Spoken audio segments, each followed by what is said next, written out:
Welcome back to my channel. In my last video, I talked to you about the Chilean culture in general. Today, I want to share the culture shocks I had in school here with you. I'm also going to explain the Chilean school system and give you a little insight on my day-to-day school life as an exchange student here. If you're interested in that, stay tuned.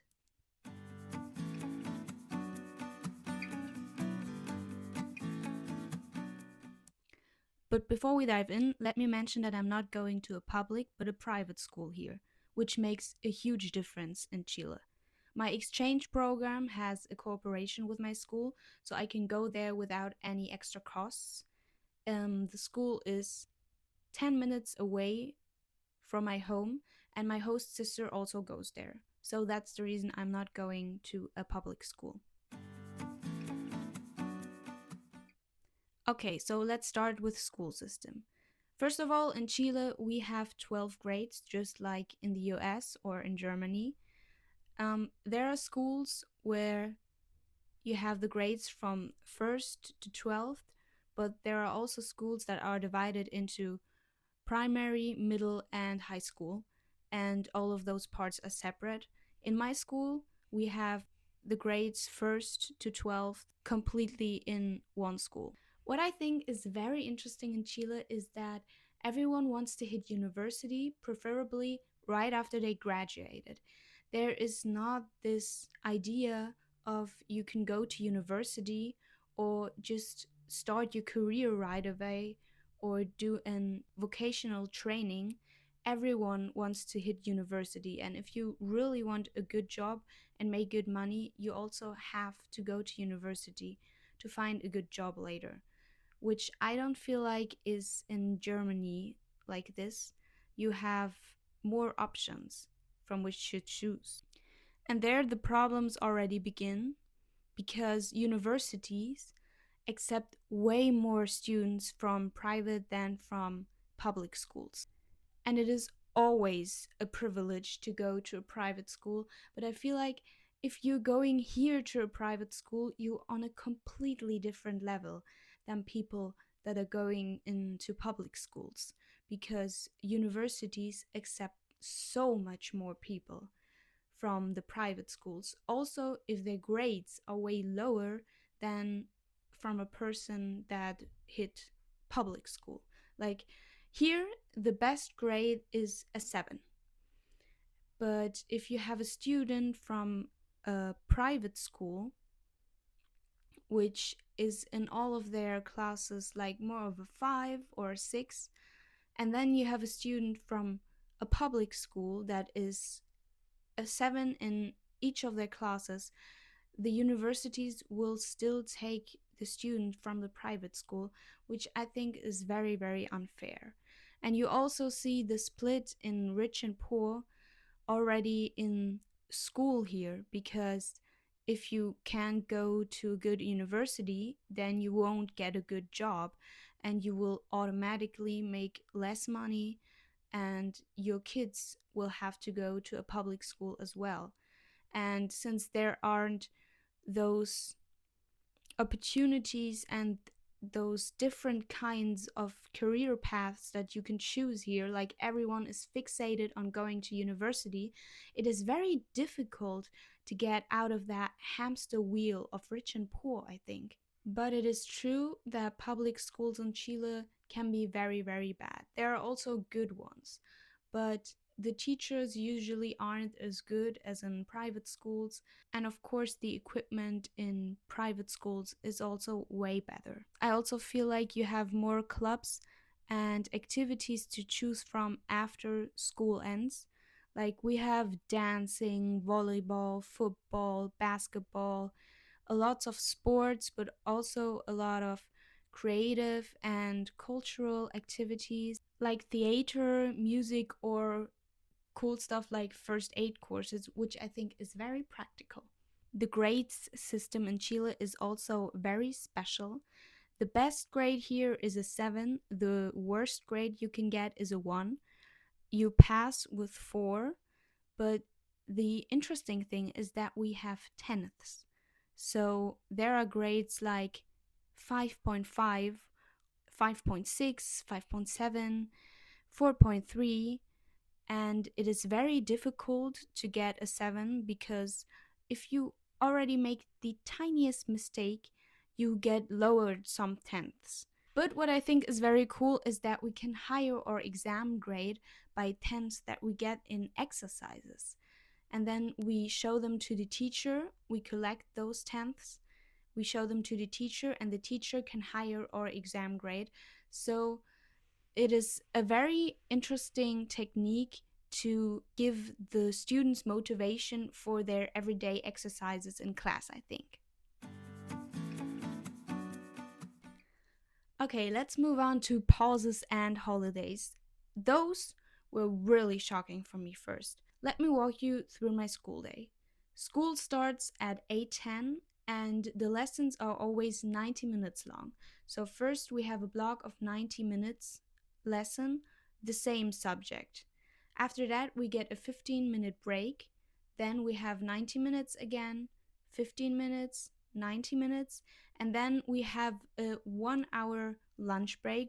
I think the breaks are very long, but also the lessons are the double than what I knew from Germany, honestly.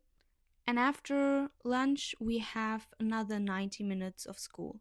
If we have a long school day, then we get 15 minutes pause again, and then we have another lesson of 90 minutes. And a usual school day ends at 3:45 and a long school day at 5:30. What was really shocking for me in Chile were the holidays. In Germany, I knew that I had some smaller holidays throughout the year, but in Chile, we have 2 weeks in winter, which is around June, July. Then we have 1 week of holidays during September when the Fiestas Patrias come around, which is the national day of Chile. And then we have in summer 3 months of vacation. You heard me right, 3 months. The whole December, January, February. But it is not as fun as you think because the whole December you hang around in house. Okay, you have Christmas and you have New Year and it's pretty great, but around January, February, you really start to feel the boredom. And I say that out of experience. Of course, you're gonna travel with your parents, meet your friends, go outside, but there's still a very long episode where you just stay home. And I honestly think that 2 whole months vacation after Christmas and New Year is too much for me. And then you have to go to school again for months until you get your next break. I prefer the holiday system of Germany.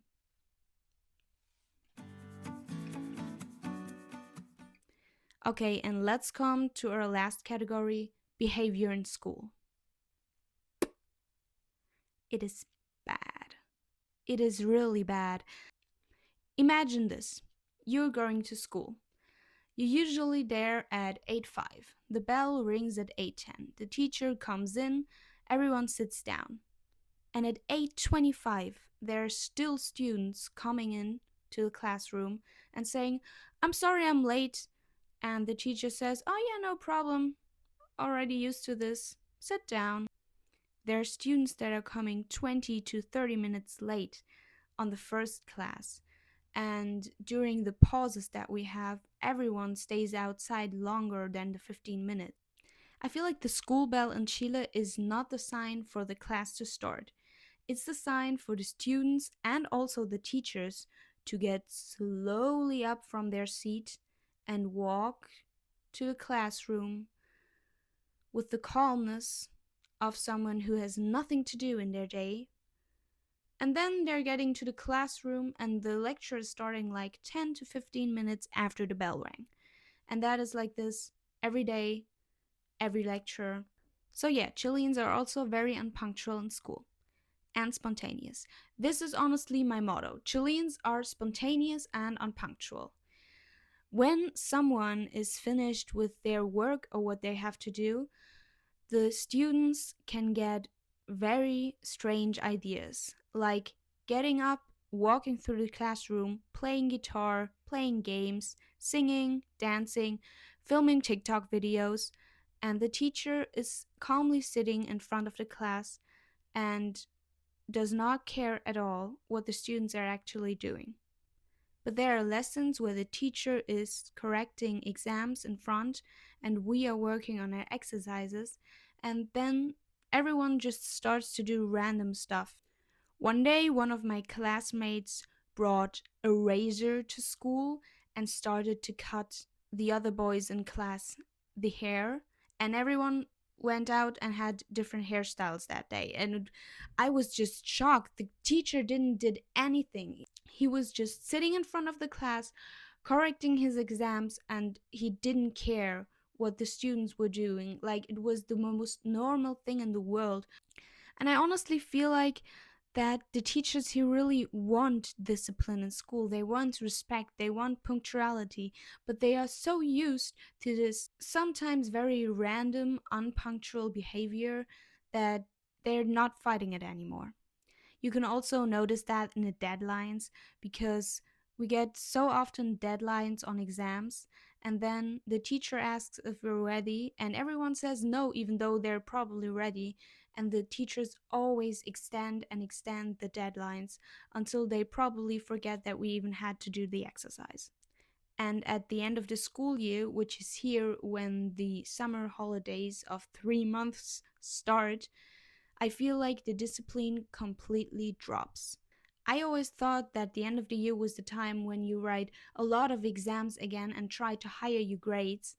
But in Chile, everyone's doing nothing. There are literally classes where the teachers came in, still wanted to do lessons, and the students stood up and protested because they didn't want to make school anymore.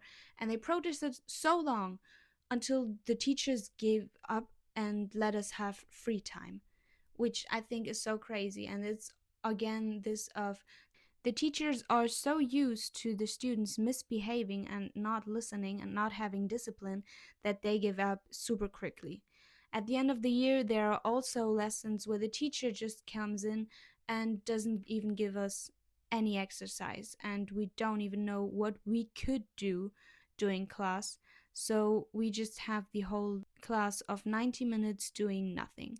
And there are a lot of people that during this time of the year are not coming to school anymore because we're just not doing anything. And they're staying at home and probably using their time better day. So Chilean classrooms are always super, super loud. My ears don't want to go to school in March. I probably want to because holidays can get pretty boring, but my ears don't want to go to school. No. What is important to say is that not everyone in school has no discipline. One of my friends, for example, who wants to become a doctor, is studying super hard and paying attention in each lesson, and she always wants to learn and expand her knowledge. But there are a lot of people that don't have discipline in school and also sleep during lessons or stuff like that. And I think it's very weird that everyone here wants to hit university, but they're so undisciplined in school. It's like they have a dream and they don't work for it. I hope I could give you some insights to school here and prepare future exchange students.